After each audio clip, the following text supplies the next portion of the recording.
Children as young as 8 years old are being held and tortured across a network of secret Islamist prisons in Syria, according to shocking new reports. The jails are operated by one of the fiercest rebel groups, the Islamic State in Iraq and the Levant.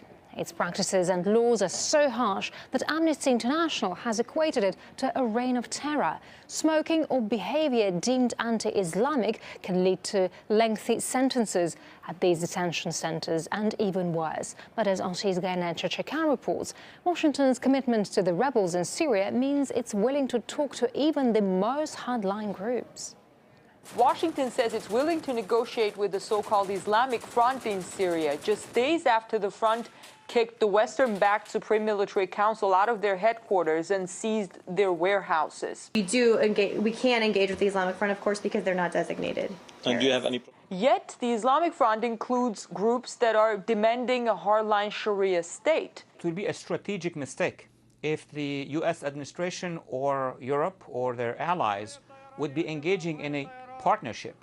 In a partnership meaning they will be collaborating with organizations that are jihadist and have not committed to become moderates or recognize the fact that if they come to power or part of power, they will recognize human rights. That did not happen. While Washington is reevaluating whom to support in the fight against Assad, al-Qaeda-linked groups have made significant gains in the north of Syria, where they've pushed out other rebel forces. In the name of Allah, the gracious and merciful.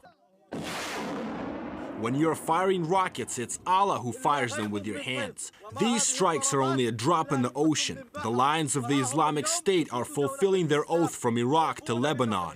These Islamist forces are better trained and better armed. Some of them got their training fighting against the U.S. in Afghanistan in the 1980s, when the U.S. was arming the anti-Soviet Mujahideen.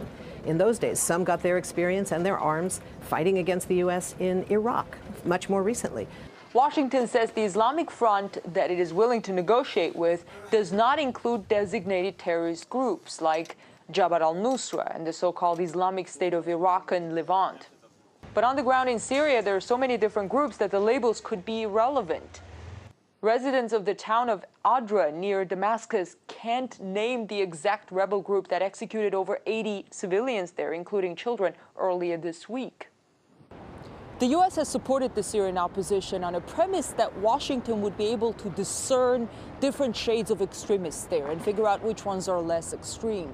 But even the report that there was no battle over the warehouses between the Islamic Front and the Western-backed Supreme Military Council is one indicator of how blurred those lines are and how flawed is the assumption that one can distinguish with certainty between those groups. In Washington, I'm Gaynet Chechkan, RT.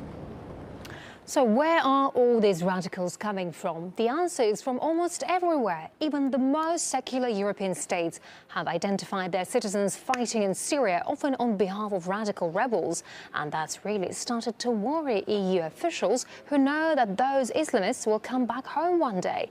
RT's Peter Oliver looks at the concerns.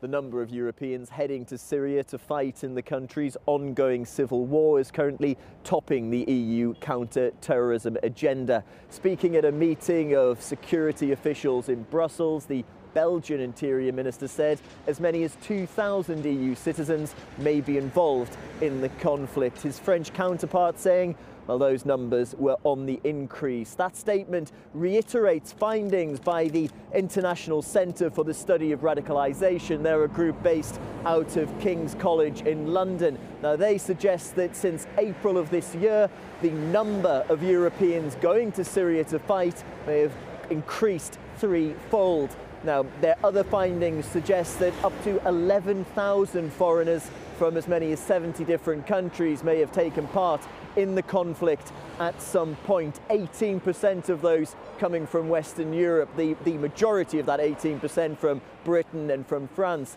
but also a contingent from right here in Germany. In fact, in the German state of Hesse, the Interior Minister has been proposing a nationwide campaign to try and tackle radicalisation. This is after a study there found that jihadist recruiters were using universities to try and recruit potential fighters. Now, this is all adding to the reason why the issue of Europeans heading to Syria to fight is topping the counter-terrorism agenda, because Well, the leaders of European countries don't know what will happen when these people return home. And will they return home radicalised as potential homegrown terrorists?